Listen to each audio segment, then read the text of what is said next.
And now you're into grade 10, and you're starting to become more popular.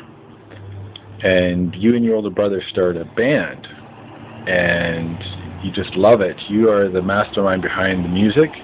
He's the lead singer, and everything is great until you ask if you can sing a few songs. And then you butt heads with your brother, and he kicks you out. And anyways, you go to the All-States again for your track and field, and you get second again in hurdles, in sprint hurdles, and your fame spreads. And so there you are, grade 10, and you're getting straight A's, and things are looking good. And then you go into grade 11. Actually, no, in grade 10, you come up to this math teacher who used to be a math Olympian. And he might even have gotten the gold medal, I'm not sure, but he's the hardest math teacher ever. But he believes in you. But the thing is, it's you and your family, before grade 10 started, you were at Disney World, and you come back a few days late, and you come back on a Thursday, and the first test is on a Friday, and you fail your first test. You've never failed anything in your whole life, and this is totally devastating. Anyways, you get tutors, you pay a tutor to help you, but there's just no help. And you just keep on failing, and you fail the whole course. And you don't want anyone to know this, because you're a perfectionist. And you have to take the next semester, and you do fine in that. There's a much easier teacher, and she's much more understanding. Turns out she's a lesbian, so that's interesting. It's your first experience with dealing with a lesbian. And so, anyways, you deal with your first failure, and you're just glad you don't have to take a second language, because you almost failed that in grade 9.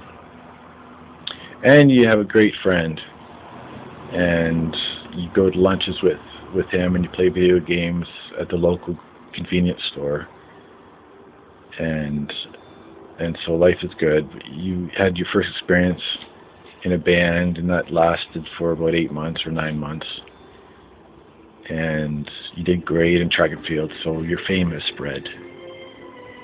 And so that's the end of grade 10, and into grade 11 you become a bit more insular. You know, you're not so great with crowds and stuff,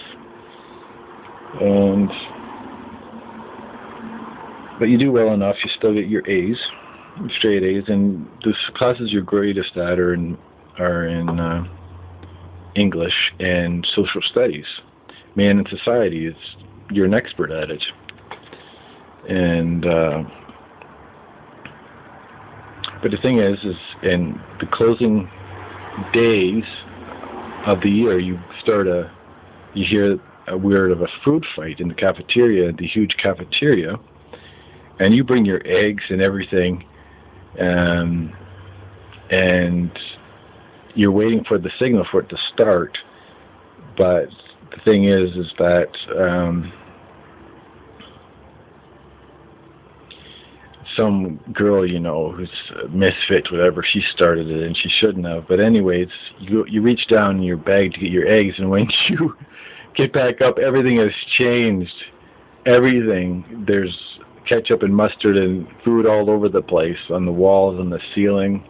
And so you desperately start throwing your eggs, and you hit one of your friends, your girlfriends, that you know from public school, right between the eyes, and she has glasses. And I guess you could have gotten a lot of trouble, because she went to the principal and stuff to tell about it, but there was no harm done. I guess it just scared her. And then you learn that your dad has got a job on the other side of the country, and there's this girl, you know, from track, who gave you such a beautiful foot massage. You've never had this before, and it felt better than anything. Her name is Mary. Anyways, you take her out one time, and the time just you just lose track of time. She's 15 and you're 17, and she's staying over at a friend's house.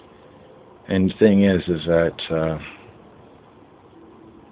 it's 1:30, and when you take her back, you realize your dad has been called, and your dad is driven into this house, and Mary says, "Holy, you're in trouble."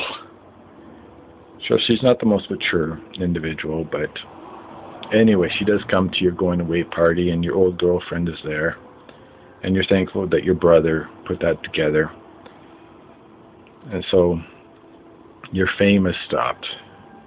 You now are getting ready to leave to go to the other side of the country.